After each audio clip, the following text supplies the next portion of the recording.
Pourquoi le Congo domine le rap français? Parce qu'à en croire le top 10 des morceaux les plus écoutés en 2024, il se passe quelque chose. Gims, Que Black, Damso, SDM pour ne citer que. Et ça, c'est pas anodin. Les traditions anciennes, les croyances et le lingala, ils sont pour quelque chose. Au XVIIe siècle, lors de la traite négrière, de nombreux esclaves sont envoyés à Cuba. C'est à ce moment-là qu'il y a la naissance d'un nouveau genre, la rumba cubaine. Au début du XXe siècle, des marins rapportent ces mêmes disques au Congo et des musiciens modifient cette musique pour créer la musique qu'on connaît aujourd'hui, la rumba congolaise. Et il y a 3 choses qui vont accélérer ça. Il faudra attendre 1940 pour que Nicolas Jérômidis, un commerçant installé au Congo, enregistre et diffuse les premiers titres de rumba à la radio nationale RCBA diffusée partout dans le monde. Mobutu qui en fait un élément de gloire et qui finance des artistes pour un rayonnement international. Bref, c'est un succès de fou pendant toute la moitié du XXe siècle. Mais comment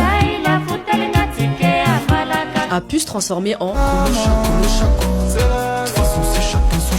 comment la diaspora congolaise, les filles et fils d'immigrés ont pu mélanger leur culture d'origine au rap. En 1, il y a la culture musicale qui se transmet. La musique, en fait, c'est omniprésent à la maison. En 2, il y a aussi les croyances. L'église en France, c'est un lieu de rassemblement pour la communauté. Il y a de la musique qui est jouée, il y a de la chorale, des instruments comme de la guitare ou encore du piano. En 3, il y a aussi le travail des pionniers qui est important de rappeler.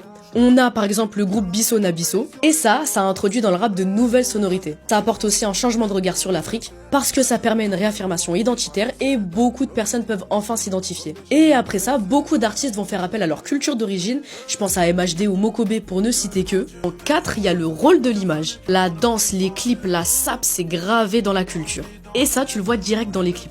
Et quand on prend cette recette-là et qu'on la met sur les réseaux sociaux, c'est sûr ça fonctionne. La jeunesse congolaise a les codes des réseaux sociaux. Bref, c'est pas uniquement pour ces raisons que le rap congolais fonctionne aussi bien en France, mais ça explique en partie pourquoi le rap s'est aussi bien marié avec le Congo. Et je peux pas parler du Congo sans parler du dernier morceau de Gradure en featuring avec plusieurs artistes franco-congolais. Le morceau s'intitule Free Congo et dénonce le génocide sur place.